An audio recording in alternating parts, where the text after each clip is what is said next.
Places like Glenwood Springs and Steamboat Springs are known for their hot springs. But in Manitou Springs, the springs are not hot. They're cold, and people come to drink them. They're very different. Meet Gene and Tom Schrader. They're visiting from Alaska with map in hand. The Schraders are tasting the springs Manitou Springs is famous for. I know some of them taste an awful lot alike to me, but we've only hit 3 so far.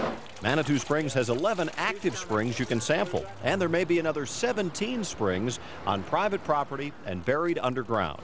One was found under a shop during remodeling. In order to maintain the history of our springs, he would bring it into the shop and allow the public in to come and sample the waters. That's right. Next to the fudge is a sign pointing out the mineral water sample cups. Very much like a natural sparkling water. Each spring tastes different, so they are all uniquely different. And I truly believe that all of our mineral springs are an acquired taste. Depending on who you speak to, any of the locals, we all have our favorites. There's the Navajo Spring next to the kiddie games, Stratton Spring right along the sidewalk, and Soda Spring next to a restaurant. At Cheyenne Spring, we found kids and adults filling up water bottles to take back to New York. We were filling up water so we could bring it home. What do the kids think of the water? I would say that it's really cool because it's bubbly water. I sort of like it. It's just sort of different from any other water.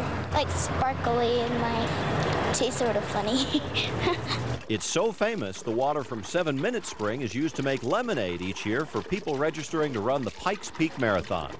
And the water from Ute Spring is used at the nearby Manitou Naturally Sparkling Bottling Plant. While Manitou is known for its springs, it's also becoming more pedestrian-friendly. In the past few years, the sidewalks have been widened, flowers, benches, and trash cans have been added, and the overhead utility lines buried. As we've maintained the charm and the character of the town. We didn't over-modernize it, but we've made it a much more modern, user, pedestrian-friendly type of town without sacrificing the original history of the town. It's not just the city that's been improved, so have the springs. The area around each has been redesigned by an artist. The Schraders are searching the map for the next spring. We'll see how many of them we can find.